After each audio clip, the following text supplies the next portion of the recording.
3 సంవత్సరాలు సఫర్ అయ్యాడండి.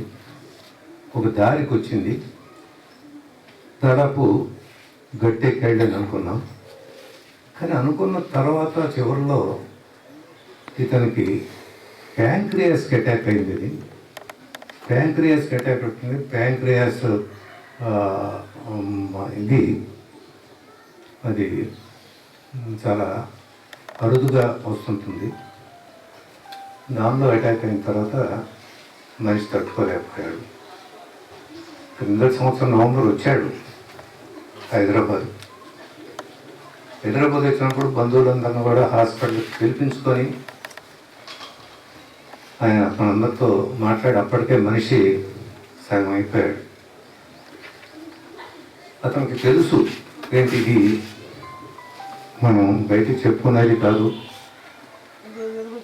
లేదు ఇది పూర్తిగా నయమయ్యేటటువంటిది కాదు అనేటువంటి తెలిసిన అందరినీ పిలిపించుకొని చూసి వెళ్ళాడు. అదే బహుశా ఇండియాకి ఆఖరి కదా అతను రావటం. ఏదైనా మన మధ్య ఇదే వీధుల్లో ఇక్కడ దాకా ఈ మాత్రం రోడ్లు డొంకలో ఉన్నటువంటి పరిస్థితి కూడా కాదు. ఇక్కడ ఉన్నట్టు ఇసుకలో, ఇక్కడ ఉన్నట్టు వాతావరణంలో తిరిగి అందరితో కలిసి మెలిసి ఉన్నటువంటి వ్యక్తి ఒక అగ్రస్థానానికి ప్రపంచంలో చేరినటువంటి వ్యక్తి వేల మందికి ప్రాణదానం చేసినటువంటి వ్యక్తి. 72 సంవత్సరాల వయసు, 44లో అతను జన్మించాడు. రోజు వీళ్ళు 46 అనుకుంటారు, 47. వాళ్ళు ఆ దీనిలో ఊహించుకుంటుంటే మాత్రం చాలా బాధాకరమైనటువంటి విషయమే. చాలా సన్నిహితంగా ఉండేటువంటి వ్యక్తి, ఉత్తమరాలైనటువంటి తల్లిదండ్రులు, ఉత్తమరాలైనటువంటి భార్య, చాలా అన్యోన్యంగా ఉండేటువంటి దాంపత్యం. వాళ్ళిద్దరు లీలాప్రసాద్ భార్య సుశీల, చాలా అన్యోన్య దాంపత్యం వాళ్ళది. అట్లా ఈ గడ్డ ఒక అరుదైన వ్యక్తినే కన్నది. శిఖరాగ్రానికి చేరాడు, కన్ను మూశాడు. ఈ పరిస్థితుల్లో మనం తన పట్ల, వాళ్ళ కుటుంబ సభ్యుల పట్ల, వాళ్ళకు ఉన్నటువంటి మన ప్రేమతోటి అతనికి నివాళి అర్పించడం, వాళ్ళ కుటుంబ సభ్యులందరికీ మనం సంతాపాన్ని తెలియజేయడం చాలా విషాదమైనటువంటి సంఘటన. లీలాప్రసాద్ ఆత్మకి శాంతి కలగాలని, తల్లి భార్య ప్రత్యేకంగా వాళ్ళకి భగవంతుడు అన్ని విధాల వాళ్ళకి ధైర్యం కలుగు చేయాలని, ఈ షాక్ నుంచి తట్టుకునేటటువంటి ధైర్యం వాళ్ళకి కలుగు చేయాలని కుటుంబ సభ్యులు, సన్నిహితులు అందరూ కూడా ఈ విచార సంఘటన నుంచి తేరుకున్న విధంగా భగవంతుడు చేయాలని వాళ్ళందరూ కూడా నేను సంతాపం తెలియజేస్తూ సెలవు ఇస్తున్నాను. మా నాన్నగారు వాళ్ళ ఫాదరు ఇద్దరు ఫ్రెండ్స్. అందువల్ల మేము కూడా అలాగ ఫ్రెండ్స్ అయ్యామని అనుకుంటున్నాం. బట్ మాకు తెలియదు, లీలాప్రసాద్ తెలియదు, నాకు తెలియదు ఎలా ఫ్రెండ్స్ అయ్యాము. నాకన్నా 3 సంవత్సరాల ముందు ఉండేవాడు అన్నిటిలో. దురదృష్టం, అలాంటి క్వాలిటీస్ ఉన్న మనిషి అసలు మానవుల్లోనే వేరుగా ఉంటారు. అలాంటి లీలాప్రసాద్ నాకు స్నేహితుడు అవటం నిజంగా నా పూర్వజన్మ సుకృతం. అతని జీవితంలో ఒక్కసారి కూడా అబద్ధం ఆడి ఉన్నాడు. ఎస్ ఆర్ నో అంతే, రెండే. ఇది అవుతుందిరా అంటే అవుతుంది, లేదంటే లేదురా అనేసేవాడు అంతే. కొంతమంది అసలు అలాంటి క్యారెక్టర్స్ ఉంటుందా నమ్మరు ఎవరు. అలాంటి క్యారెక్టర్ ఉన్న మనిషి. అతను 1944 ఆగస్టు ఆ ప్రాంతాల్లో పుట్టారు. 14 సంవత్సరాలకి ఎస్ఎల్సి పాస్ అయ్యాడు. 14 కంప్లీట్ కాల, ఎస్ఎల్సి పాస్ అయిన టైపుకి. ఎస్ఎల్సి పరీక్ష రోజు, మ్యాథమెటిక్స్ పరీక్ష రోజు అతనికి 104 టెంపరేచర్. వాళ్ళ ఫాదరు నేను ఏవిఎం ట్రై స్కూల్లో ఎస్ఎల్సి ఎగ్జామ్ జరుగుతున్నాయి. నేను క్లాసులు పట్టుకొని వాళ్ళ father Madras Pachaiyappa's college student Madhu Reddy Koti గారు. ఆయన ఇంగ్లీష్ మాట్లాడుతుంటే మాకు అర్థమయ్యేది కాదు. ఆయన వెళ్ళి వాళ్ళు మా ఇన్విజిలేటర్స్ తోటి మాట్లాడి ఎవ్రీ హాఫ్ అన్ అవర్కి ఒకసారి మేము వెళ్ళి కాఫీ ఇచ్చేవాళ్ళం. జనరల్గా ఎలా చేసేవాళ్ళు కాదు, బట్ ఈ మాట్లాడిన తర్వాత ఎవరు కాదనలేరు. అట్లా ఎన్ని లెక్కలు చేసేవారంటే 7 చేశాను అన్నాడు. మళ్ళీ ఇంకొక హాఫ్ అన్ అవర్ తర్వాత మళ్ళీ వెళ్ళాం. ఎన్ని చేశానంటే 9 చేశాను అన్నాడు. ఇంకా చేయగలవా అంటే చేస్తా అన్నాడు. మళ్ళీ ఇంకొక హాఫ్ అన్ అవర్ తర్వాత మళ్ళీ వెళ్ళి అన్నాడు. మున్సిపల్ స్కూల్ ఫస్ట్ వచ్చాడు. తర్వాత లైలా కాలేజీ విజయవాడలో చేరాడు. తర్వాత గుంటూరు మెడికల్ కాలేజ్, లైలా కాలేజీలో gold medalist, Guntur medical college. మరి ఎందుకో నేనంటే అంత ప్రేమ అతనికి. బహుశా మాకు తెలియదు. ఎవరైనా సరే, నా భార్య వాళ్ళ పువ్వు కూతురు ఒకసారి అందరం కూర్చుంటే మాట్లాడుతూ చెప్పాడు రోజు, అరే శోభా నువ్వంటే నాకు బాగా ఇష్టమే, రామారావు ఎదురు తిరిగి మాట్లాడాడంటే వాడు ఎవరైనా నాకు ఎదురు తిరిగి నాకు శత్రువు కింద లెక్క అనేవాడు. అసలు ఎందుకు అట్లా అంటాడో నాకు తెలియదు. రీసెంట్గా వచ్చినప్పుడు ఇందాక పెద్దలు కుమారెడ్డి గారు చెప్పాడు, నేను ఈ ట్రిప్ రామారావు చూడటానికే వచ్చాను అంటే, వాళ్ళు ఎవరైనా సరే మద్రాసు వచ్చాడు, మద్రాసు రాజ్భవన్ ఉన్నాం, అక్కడి నుంచి తిరుపతి వెళ్ళాం, కాశీ వెళ్ళాం, హైదరాబాద్ వెళ్తే వాళ్ళ రిలేటివ్స్ అందరూ మా ఇంటికి రండి మా ఇంటికి రండి అన్నది అంటే ఎవరు వెళ్ళక రాను, నన్ను వచ్చి ఇక్కడ హోటల్లో చూశారన్న మీరు, నేను వచ్చిన ఈ ట్రిప్ రామారావు చూడటానికి అంటే అప్పుడు అంతా తెలిసిపోయింది ఆయన తెలుసు అంటే నేను ఎక్కువ కాలం బతకలేనని చూశాను. అందుకని ఈ ట్రిప్ రామారావు చూడటానికి వచ్చాను.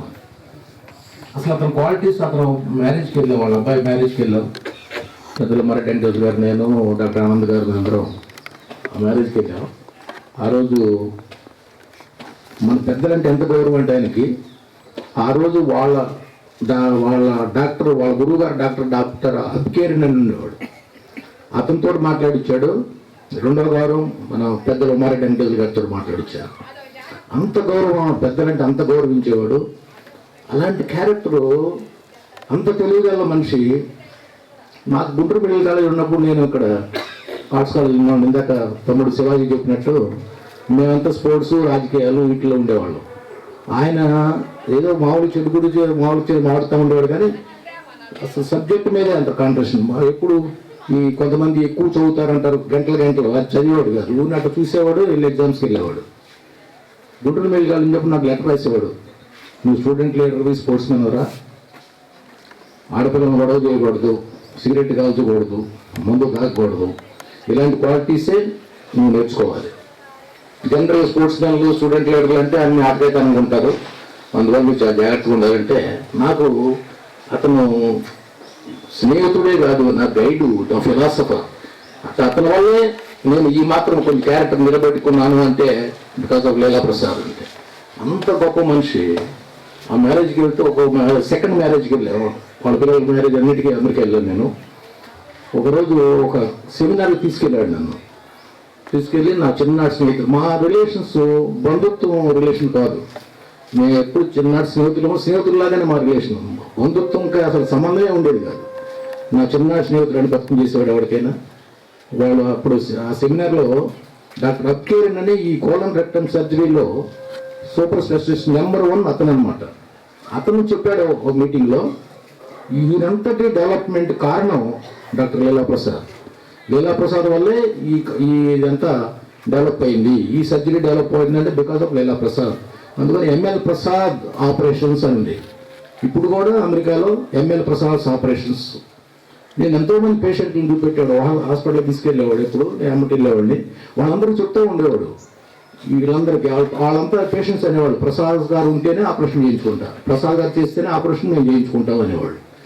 అంత గొప్ప మనిషిని ఇంత తొందరగా పోగొట్టుకోవటం మా దురదృష్టం.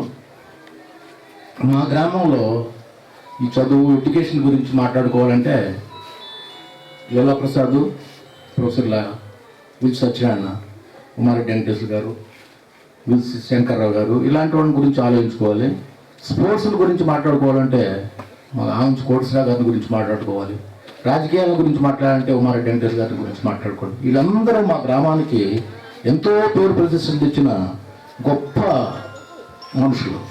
అట్లానే గోగన్ పేరయ్య ఎంతో స్పోర్ట్స్లో ఆయన ఒక నిష్ణాతం అనమాట. ఇలాంటి గొప్ప వాళ్ళందరి పేర్లు ఈ ఊర్లో పుట్టి ఈ ఊర్లో పెరిగిన వాళ్ళందరూ, ఇలాంటి ఊర్లో ఇంత చిన్న విలేజ్ మాదంతా చాలా పేద గ్రామం, ఇలాంటి గ్రామంలో పుట్టి ప్రపంచంలోనే గొప్ప మనుషుల్లాగా పేరు సంపాదించుకున్న మా గ్రామం నిజంగా పూర్వజన్మలో మా గ్రామం పుణ్యం చేసుకుందాం, మేమందరం పుణ్యం చేసుకున్నాం అనుకుంటా. అలాంటి మనిషిని పోగొట్టుకున్నాం. తర్వాత ఇంకొక స్టూడెంట్ లీడర్ అంటే ధనంజయరావు ఉండేవాడు, పసుమర్తి ధనంజయరావు. అతను కూడా మేమంతా ఒకే ఎదుగుపోవడం. వాడు కొంచెం ముందు అలవాటు అయిపోతే పెద్ద స్టూడెంట్ లీడర్ వెంకయ్యనాయుడు మీద గెలిచాడు ఆంధ్ర యూనివర్సిటీ స్టూడెంట్స్ ప్రెసిడెంట్గా. ఇలాంటి గొప్ప వాళ్ళు జన్మించిన గ్రామం ఇది. అరే ధనంజయ్ ఏంట్రా ఇట్లా తాగుతున్నావు, ఇట్లా పడైపోయావేంట్రా అన్నాడు ఎవరు ఇలా వచ్చి. లేదురా అనేవాడు. ఇలాంటి ఊర్లో అలాంటి ఆనిముత్యం రాలిపోయిందంటే ఇక నేను సారీ భరాంచలేకపోతున్నా. ఆయనకి ఆదర్శమైన భార్య సుశీల గారు, నిజంగా సుశీల అని. వీళ్ళిద్దరు క్యారెక్టర్స్ వాల్మీకి రామాయణంలో రాముడు సీత అని ఎట్లాంటి క్యారెక్టర్స్ వెళ్ళాడో సేమ్ క్యారెక్టర్స్ రాముడు సీత, లీలా ప్రసాద్ సుశీల అంటే. అలాంటి మనుషులను అసలు వాల్మీకి రామాయణంలో ఈ రాముడు అని ఎవరు ఉంటాడా, ఈ సీత ఎవరు ఉంటారా అనుకుంటూ ఉంటారు. ఇవన్నీ నిజంగా లీలా ప్రసాద్ని సుశీలను చూస్తూ ఉంటుంది. ఇంకొక నా చిన్నాడి స్నేహితుడు పడవటి మోహన్ రావు, వాడు నేను లీలా ప్రసాద్ ముగ్గురు ఎంత మిత్రులు అంటే ముంజికాయలకి వెళ్ళి మా తాళ్ళలో అయిపోతే ఆడు మోహన్ రావు తాడికి వెళ్ళేవాళ్ళం. పడవటి మోహన్ రావు ఎట్లా అంటే పడవటి మోహన్ రావు ఫాదరు, మాదిరెడ్డి కోటయ్య గారు, మా నాన్న వీళ్ళందరూ ఫ్రెండ్స్ కాబట్టి మేము ఫ్రెండ్స్ అయిపోయాం. అంతేగాని మేమంతా ఒక క్లాసులు కాదు, ఒక పద్ధతిగా ఉండేవాళ్ళం కూడా కాదు. అయినా మేము అంత స్నేహంగా అరే ఎక్కడికి వచ్చినా అరే ఆడు మోహన్ రావు ఎట్లా ఉన్నాడు రా, వాడు తాగుడు మానేశాడంట కదా, మానేసాడు ఇప్పుడు బాగున్నాడు మోహన్ రావు చాలా బాగున్నాడు. ఇంకా అట్లా ఒక రోజు ఒకసారి వెళ్ళి కలిసేవాళ్ళం అప్పుడప్పుడు. ఈ మధ్య కలవలేకపోయాడు, ఈ మధ్య రాలేకపోయాడు. ఇట్లా ఫ్రెండ్షిప్కి అంత ప్రేమ మనిషికి. మన ఊర్లో పిచ్చుకుంట్లో పట్టోడే ఉంటాడు, వాడు మా ముంచుకాయలు కొట్టి పెట్టేవాడు. ఎక్కడికి వెళ్ళినా మా అమ్మడికి వెళ్ళినా కూడా అరే వాడు పట్టోడు ఉన్నాడంటరా, వాడు మన ముంజులు కొట్టి పెడుతున్నాడమ్మ మీకు అంటూ ఉండేవాడు అనమాట. ఇలాంటి మంచి మనిషిని మనం పోగొట్టుకున్నాను నేను. నిజంగా నా అంత లీలాప్రసాద్ లాంటి స్నేహితులు పొందటం నా అదృష్టం అయితే, లీలాప్రసాద్ ఇంత తొందరగా పోగొట్టుకోవటం నా అంత దురదృష్టంతుడు ఇంకా ఉండరు. ఈ సభ ముగిసిందిగా ప్రకటిస్తూ మిమ్మల్ని అందరూ భోజనానికి అక్కడికి ఆహ్వానిస్తున్నాను.